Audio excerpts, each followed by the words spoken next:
मुन्नी एक गरीब लड़की थी। महज 10 साल की उम्र होने के बावजूद मुन्नी और बच्चों से बहुत ज्यादा समझदार थी। ऐसे ही एक बार की बात है, मुन्नी अपने कुछ दोस्त सोनू पूजा के साथ बाजार में खड़ी थी। उसके दोस्त भी उसकी तरह गरीब थे। तभी मुन्नी का एक दोस्त सोनू सबसे बोलता है, अरे, तुम्हें वो चाट वाले अंकल दिखाई दे रहे हैं क्या? चाट का नाम सुनकर मुन्नी और उसके बाकी के दोस्त चाट वाले अंकल की ओर देखने लगते हैं। तभी मुन्नी बोलती है, हाँ सोनू, चाट वाले अंकल को देखकर मेरा भी चाट खाने का मन कर रहा है, लेकिन हमारे पास तो पैसे ही नहीं हैं। हाँ सोनू, तू तो ऐसे दिखा रहा है हमें चाट वाले अंकल को जैसे हमारे पास बहुत सारा पैसा है और हम अभी जाकर तुरंत चाट खरीद कर खाने लगेंगे। अरे, तुम लोग परेशान क्यों होते हो? मैं अभी कुछ सोचता हूँ और अभी के अभी हम सब चाट खाएंगे। बड़ा मजा आएगा। पहली बार हम साथ में कुछ करेंगे। सभी का मन चाट खाने का कर रहा था। तभी सोनू को एक तरकीब सूझती है और वो बोलता है, देखो दोस्तों, मुझे बड़ा ही अच्छा आइडिया आया है। एक काम करते हैं, हम कहीं से थोड़े बहुत पैसे चुरा कर ले आते हैं और उन पैसों से हम चाट खरीद कर खा लेंगे। अरे सोनू, कहीं ऐसा ना हो कि हम पकड़े जाएं और फिर पूरे बाजार में हमें बुरी तरह से मार पड़े। अरे, तू हमेशा उल्टा ही क्यों सोचती है? मैं हूं ना। अरे तुम सबका दिमाग तो ठीक है ना, चोरी करना बुरी बात है और चोरी करके कभी किसी का भला नहीं हुआ है। मेरी माँ हमेशा मुझे यही बोलती है कि हमेशा ईमानदारी और मेहनत से ही हमें अपनी ख्वाहिशें पूरी करनी चाहिए। चोरी करने में क्या है, वो तो बहुत आसान है, लेकिन मेहनत करना और ईमानदारी के साथ रहना ये बहुत मुश्किल है।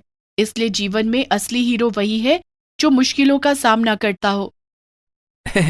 सच में मुन्नी, तू तो किसी फिल्म की हीरोइन की तरह बात कर रही है।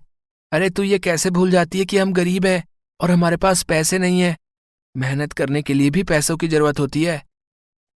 सोनू, तुझे मेरा मजाक बनाना है तो बना ले, लेकिन मैं तेरे इस गलत प्लान में तेरा बिल्कुल भी साथ नहीं दूंगी और मैं तुम सबको भी मना करूंगी कि तुम भी चोरी मत करो।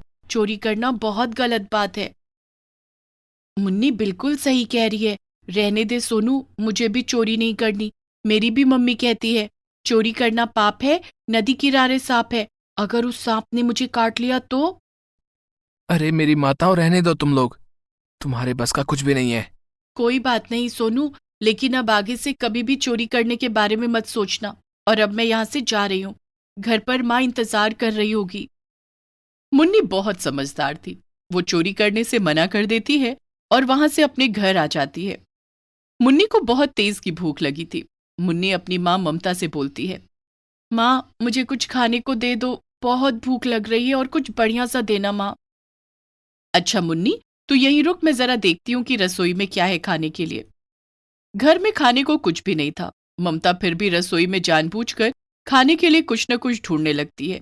ये सब देखकर मुन्नी समझ जाती है कि खाने को कुछ भी नहीं है। तभी मुन्नी अपनी माँ से बोलती है, अरे माँ, वो तुमने मुझे एक बार रोटी में नमक और तेल लगाकर दिया था ना, वैसे ही दे दो ना, मुझे वही खाने का मन कर रहा है। अरे पर जब मैंने तुझे पहली बार रोटी में नमक और तेल लगाकर दिया था तब तो तुझे बिल्कुल भी अच्छा नहीं लगा था, और आज तू फिर से वही मांग रही है। क्या चल रहा है तेरे दिमाग में? अरे माँ, अब तो मैं खुद मांग रही हूँ आपसे, तो आप मुझसे सवाल कर रहे हैं। दे दो ना मुझे खाने के लिए, मुझे बहुत मन कर रहा है। अच्छा ठीक है, रुक।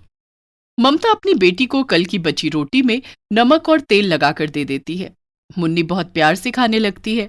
ऐसे ही कुछ दिन बीत जाते हैं और एक दिन मुन्नी के घर पर एक साहूकार आता है और वो मुन्नी की माँ से बोलता है, ममता, अरे ओ ममता, कहाँ मर गई है तू? देखते देखते 6 महीने गुजर गए, अभी तक तूने मेरे पैसे वापस नहीं किए। अरे क्या चाहती है तू? हैं कि मैं पूरे गांव के सामने तेरी बेइज्जती करूं, धक्के मार के तुझे इस घर से निकालूं, तब जाकर मेरे पैसे देगी क्या? माफ करना मालिक, आपको तो पता ही है जब से मुन्नी के पापा हमें छोड़कर गए हैं तब से हमारी स्थिति कितनी खराब हो गई है। अकेले में कहाँ तक आपको पैसे दे पाऊंगी, इसीलिए मुझे थोड़ा सा समय लग रहा है।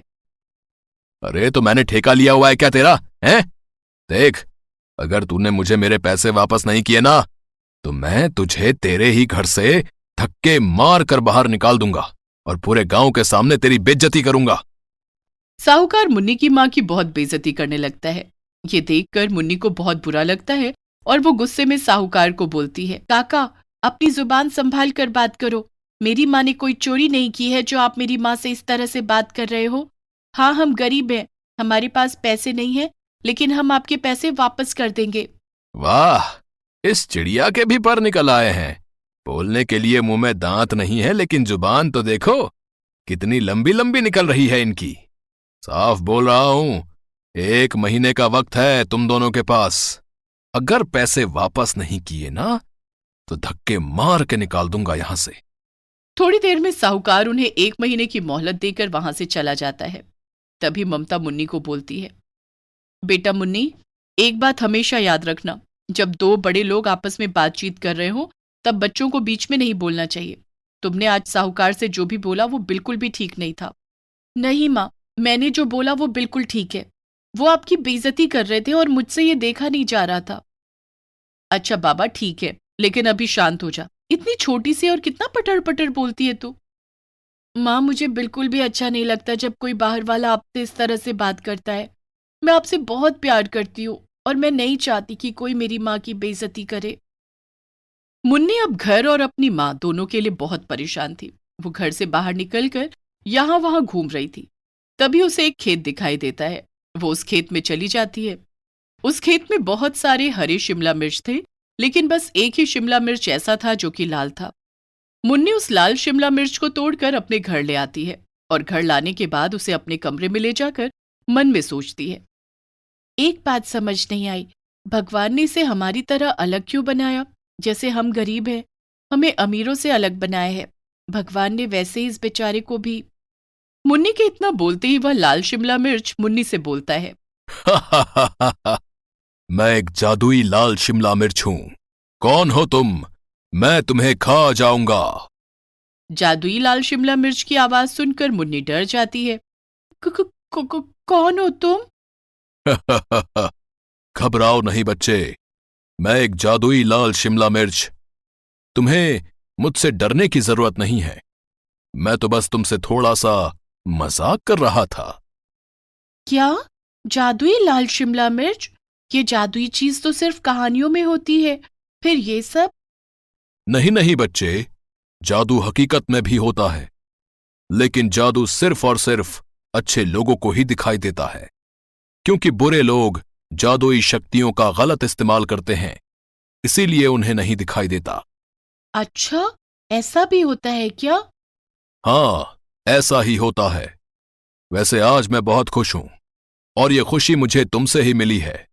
तुमने मुझे उस खेत से तोड़कर बहुत अच्छा किया। आज तुम्हारी वजह से मैं जिन बुरी शक्तियों से जकड़ा हुआ था, उन बुरी शक्तियों से आजाद हो गया हूं। तो बताओ मेरी प्यारी मुन्नी, मैं तुम्हारी कौन सी इच्छा पूरी कर सकता हूं? क्या तुम मेरी सारी इच्छाओं को पूरा कर सकते हो? हाँ मेरी प्यारी मुन्नी, मैं एक जादुई लाल शिमला मिर्च अब हमेशा तुम्हारी मदद करूंगा, क्योंकि तुम्हारी वजह से ही मैं बुरी शक्तियों से आजाद हुआ हूं। तो बताओ, मैं तुम्हारी कौन सी इच्छा पूरी कर सकता हूं? मैं चाहती हूँ कि मेरी माँ के सर पर जितना भी कर्जा है वह सब जल्दी से खत्म हो जाए और हमारा बहुत सुंदर सा घर हो। मेरी माँ को कभी किसी के पास जाकर काम न करना पड़े। अरे, ये तो तुम सिर्फ और सिर्फ अपनी माँ और घर के लिए मांग रही हो। खुद के लिए क्या चाहिए तुम्हें? मुझे ज्यादा कुछ नहीं चाहिए, मुझे बस इतना ही चाहिए कि मेरी माँ हमेशा खुश रहे। वाह, तुम तो बहुत प्यारी बच्ची हो। चलो ठीक है, मैं अभी तुम्हारी इच्छा पूरी कर देता हूं। जादुई लाल शिमला मिर्च अपनी जादुई शक्तियों से मुन्नी को पैसे देता है और बोलता है, लो मुन्नी, ये पैसे ले जाकर अपनी माँ को दे दो और बोलो कि ये पैसे वो कर्जदारों को दे दें, ताकि तुम्हारे सर से तुम्हारा सारा कर्जा खत्म हो जाए। मुन्नी अपनी माँ को जादुई लाल शिमला मिर्च के पास लेकर आती है और अपनी माँ को सारी बात बताती है। ये देखकर ममता बहुत खुश होती है और जादुई लाल मिर्च से पैसे लेकर वो सारे पैसे साहूकार को दे आती है। ऐसे ही ममता के सर से कर्जा हमेशा हमेशा के लिए खत्म हो जाता है।